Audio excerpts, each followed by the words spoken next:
आप फ्रस्ट्रेटेड घूम रहे हैं। भारत के संविधान में 20 धाराएं आपके खिलाफ हैं। आप में हिम्मत नहीं है कहने की, क्योंकि आप अपने निजी स्वार्थों में लिप्त हैं।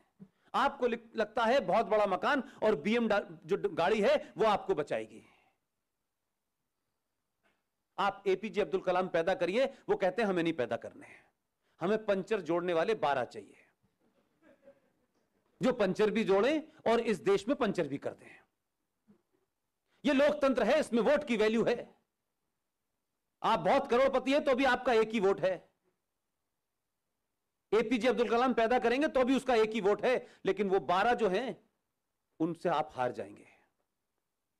डेमोक्रेसी में नंबर गेम होता है, क्वालिटी ऑफ द वोट नहीं होता कि किस क्वालिटी का वोट है, इसकी कोई वैल्यू नहीं होती। 20, 25, 30 साल पहले हम दिल्ली में सुना करते थे, देश भर में लिखा रहता था सड़कों के ऊपर, दीवारों पे, हम दो हमारे दो, हम दो हमारे दो। कानून तो नहीं था ना, एक कैंपेन चल रही थी। आपने उसको सीरियसली ले लिया। अब आपकी संकट क्या है कि आप जो काम आपको करना था वो तो किया नहीं, अब जो दूसरे कर रहे हैं उनकी आप रोक नहीं पा रहे। अब संकट ये कि हमारे तो 2 हैं, तो किसी ने कानून बनाया था आपसे 2 करने के लिए, और आप तो उनसे ज्यादा संपन्न थे। लेकिन आपकी संपन्नता तो अलग है। 4 गाड़ियां ना हो जब तक, 15 एसी ना हो, तो हमारी संपन्नता यह है। और उसके बावजूद भी हम कमजोर हैं। वो पंचर जोड़ रहा है, 2 वक्त की रोटी नहीं है, उसके बाद भी वो चौराहे पे खड़ा हुआ है, और आपकी हिम्मत नहीं उससे लड़ने से। तो उससे कहते हैं लड़ने के लिए पुलिस बनाई है हमने, तो पुलिस क्यों लड़ेगी? आप कुछ खोना नहीं चाहते। आप चाहते हैं कि दोबारा से सिख कोई पैदा हो जाए, कोई भगत सिंह आ जाए। आप सिर्फ इसका इंतजार करते हैं और कोई अब आ नहीं रहा। लिहाजा सिखों को आपने इस 1984 से लेकर आज तक कोई ऐसा काम किया कि उनके जख्मों पे थोड़ा मरहम लगता? अपनों के जख्मों पे मरहम लगाने में आपकी नाक छोटी होती है, लेकिन घर वापसी के लिए जिन लोगों ने धर्म बदल के वो इस्लाम कबूल कर लिया, उनको वापस लाने में लगे हुए हैं। यार कहां अपनी एनर्जी लगा रहे हो? वो वापस आने वाले हैं,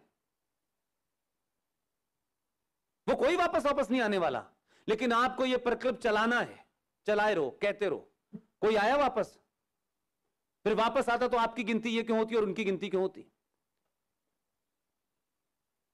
तो हमारे नैरेटिव गलत हैं, हमारे लड़ने का तरीका गलत है। यह संकट हमने खुद पैदा किया है, और हम तो अजीबोगरीब लोग हैं भाई।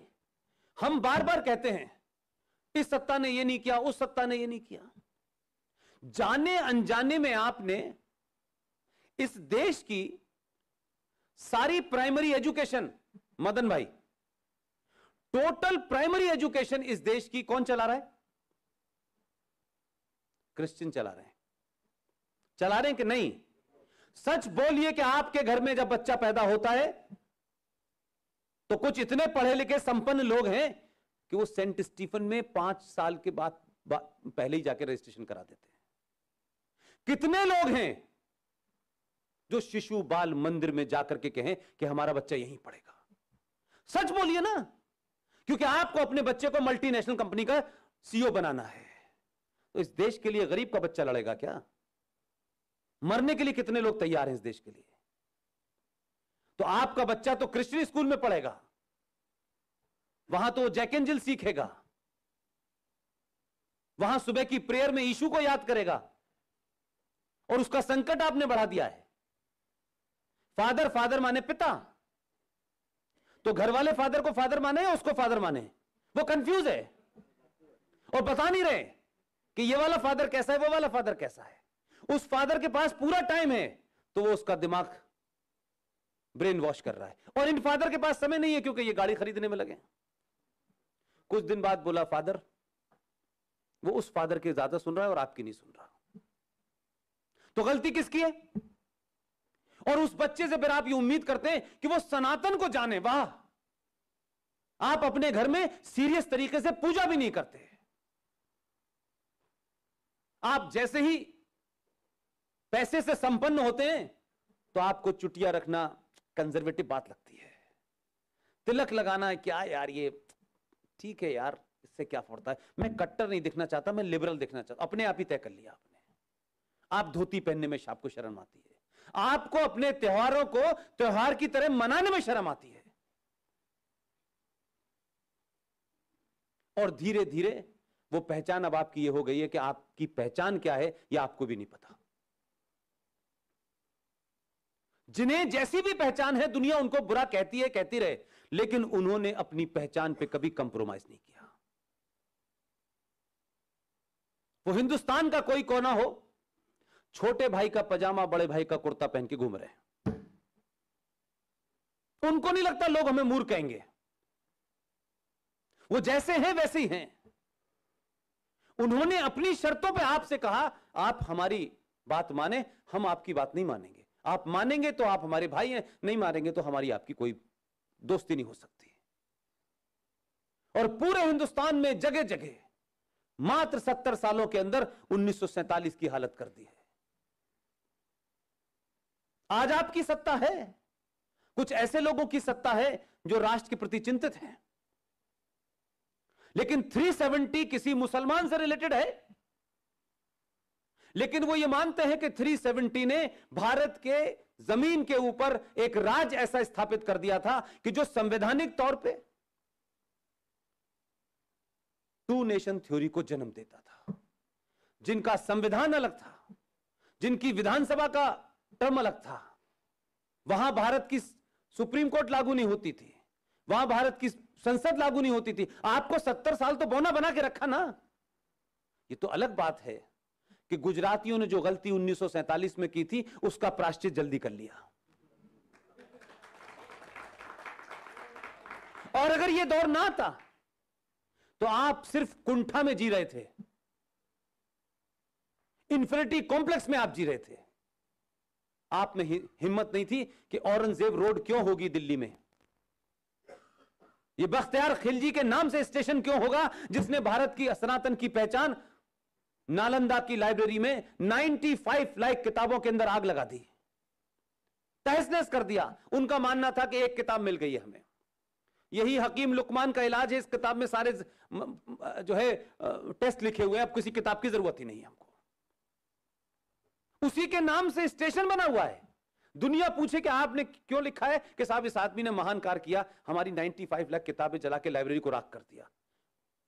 उन्होंने तो एलेक्जेंडर की लाइब्रेरी जलाई थी भाई, वो तो किसी और किताब में यकीन ही नहीं करते, एक ही किताब में करते हैं। आप उनके साथ रहने पे मजबूर हैं, उनके टर्म डिक्टेट कर रहे हैं, उसमें मजबूर हैं आप, क्योंकि आपको लड़ना नहीं है, आप सुविधा भोगी समाज के हिस्से हो गए हैं। मेरा कैसे जुगाड़ हो जाए, मैं कैसे आगे बढ़ जाऊं, मुझे इसमें मतलब है, मेरा भाई मर जाए कोई फर्क नहीं पड़ता, मेरा स्वार्थ होना चाहिए। लिहाजा ये एक अलग बात है कि कहते हैं कि मलेरिया की दवा खा लो तो 1 हफ्ते में चला जाता है, और दवा ना खाओ तो 7 दिन बाद जाता है। इस देश के पास अब कोई ऑप्शन ही नहीं था। सारे किस्म के आप इज्म टेस्ट कर चुके थे, और इतने हराए और थक चुके थे, हर तरफ से आप इतने पिट चुके थे कि आपको लगता था कि हमारे पास कोई रास्ता नहीं है भाई। तब आपको लगा 2014 में कि क्या हम एक बार हिंदू होकर वोट दे सकते हैं, और आपने दे दिया। उसका नतीजा यह निकला कि जो लोग सत्ता पे बैठे, ईमानदारी से बात कीजिएगा, अगर आप मुझे वोट देंगे तो मैं वही करूंगा जिन लोगों का वोट लेके आए, क्योंकि मुझे मालूम है मेरे वोट देने वाले ताकतवर हैं, अगली बार मुझे हटा देंगे, क्योंकि जिस पर्पस से उन्होंने मुझे भेजा था वो काम मैंने नहीं किया। तो 70 सालों से जो लोग सत्ता पे बैठ रहे थे, उनके वोट देने वाले कौन थे? वही लोग थे जिन्होंने माइनॉरिटी कमीशन बनाया, जिन्होंने भारत के संविधान में अमेंडमेंट कर दिया, जिन्होंने सत्यम शिवम हटा दिया, जिन्होंने इस देश के अंदर हज का पैसा दिलवा दिया। उनको मालूम था हमारे लिए काम करेंगे, क्योंकि हमने इनको बता दिया हमारी ताकत पे हो तुम हमारी ताकत पे नहीं हो। लेकिन आपने पहली बार जिन लोगों को वोट दिया, उन्हें सड़क बनाने के लिए नहीं दिया था वोट। यह एहसास कराया।